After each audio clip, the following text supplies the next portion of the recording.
Hey, good morning, everybody. Welcome to a Friday. What a beautiful day. I am just thrilled that you're here, and I am so glad that it's Friday.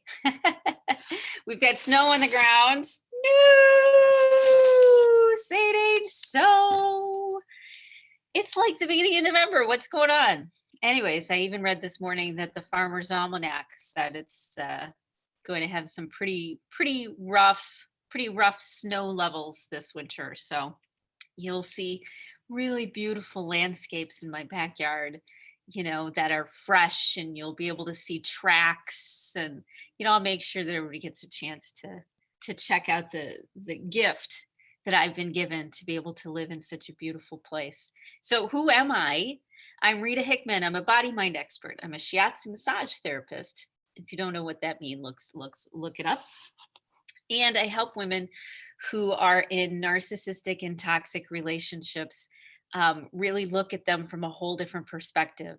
So it takes you out of the crisis of the relationship or the situation, helps you become the person that you're supposed to be, and then you now create the world around you. Now you're the one who's in charge of your life. And that's a really big deal, because from a spiritual perspective, we are all each one aspect of a much bigger whole.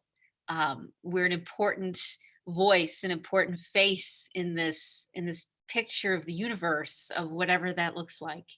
And if you do not show up as you, then all sorts of things go haywire. You're supposed to show up as you. There you go. So today's topic is, why is it so hard to stand up for yourself when it comes to a narcissist? Let me tell you. One of the hardest things that happens is that we are trained. Our brains are so malleable. Neuroplasticity is so great. Our nervous systems are trainable, all that stuff. And we're subtly trained over time, especially as young women, unless we had strong mothers, that a voice, all sorts of things. You know exactly what they are. You know exactly what you were trained to think. All those things that say you have to be perfect, women have to be nice, you have to follow the rules, it's our job to be the peacemaker, it's our responsibility to be a mediator. All those things that you grew up with, that you were told makes you a good woman, really it doesn't.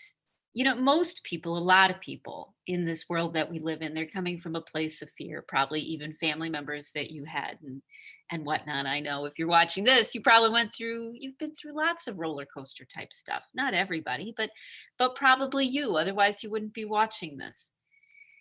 And people, for the most part, are not thinking about what your best interests are. Even when you were a kid, some were, of course, but they were overwhelmed and they were dealing with their issues. And, you were brainwashed into thinking that you should be helpful and be part of the solution and not part of the problem. And part of the solution is never making waves and never make your dad mad, never make your mom mad.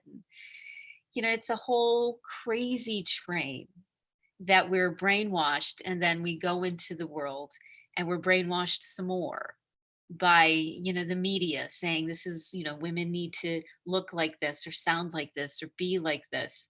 Well, as you've seen with all the movements, things are changing, but it's very hard to go against your thinking and your biology and your nervous system in order to do the things that you need to do. In the world needs you to share your point of view. The world needs you to protect yourself.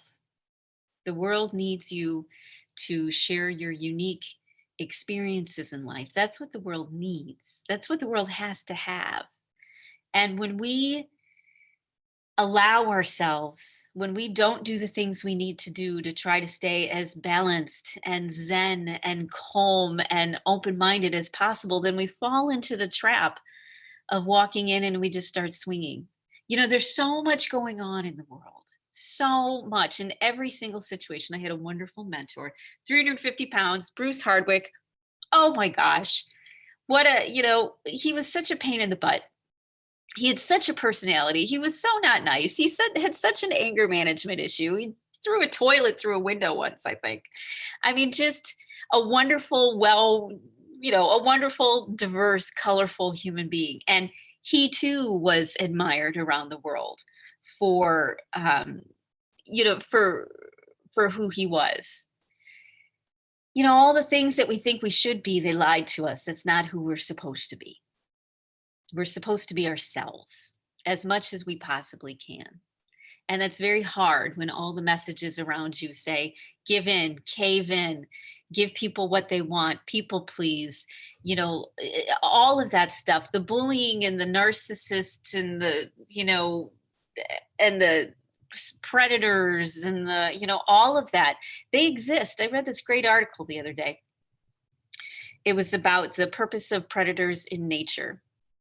And the purpose of predators in nature is to keep disease from spreading throughout the environment by eating and going after the weak and the sick and the old. That's what happens. That's what predators do. Predators keep the rest of us from getting sick. So when we look at people who have strong personalities, when we look at people who have strong emotions and strong things going on, it's important for us to remember that, yeah, of course, we all have that predator, that narcissistic instinct within us. And it's our responsibility, no matter how scary or how hard. So if you need to, go on Xanax, if you need to take herbal medicine, if you need to see a psychologist every single day, if you need to be doing energy healing on yourself every single day, if you need to be putting in habits that boost your serotonin and your dopamine and get your gut in order, if this is what you have to do in order to be the person that you need to be for the time being, do it. Because you have to. You No one else has the ability to love you like you do. And every time that you don't love yourself, every time that you endure more than really you can handle, you're not loving yourself. And it's time to change that. And you change that with simple steps. And it doesn't even have to be a big deal. It's just rebuilding that bond and that trust within yourself that you shall not pass, that you're able to protect yourself. You don't have to be afraid of the world.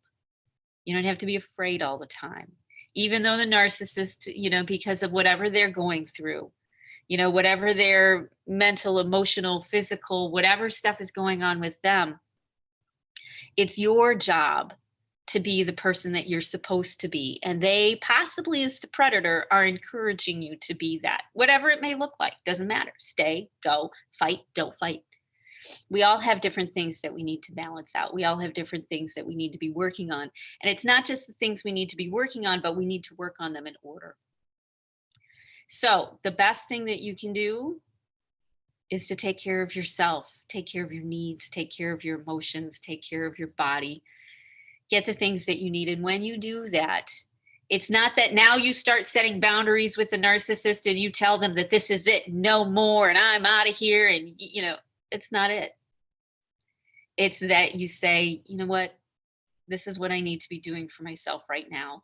And this is what I'm going to be doing. And I'm not going to turn the narcissist into a bully. I had a really great lesson once while I was in massage school. And the lesson was someone was working on me and they made me feel very uncomfortable. And so about 5 minutes into the session, I stopped it and I said, you know what, I'm feeling very uncomfortable. I need to stop this right now. And I said, it has nothing to do with you. It has to do with my experiences, but I need to stop this right now. And so I walked away. And then I went to my mentor at the time and I said, hey, what do you do in situations like this? And this is some of the best advice I've been given about taking responsibility for ourselves, which is nobody wants to be a bully. Nobody. Not really. They're being defensive or protective, or they're in crisis, or they're going through something. They really don't want to be a bully. And it's our responsibility to not let them be a bully, at least to us. It's our responsibility to make sure that we don't let the natures of someone hurt other people like you.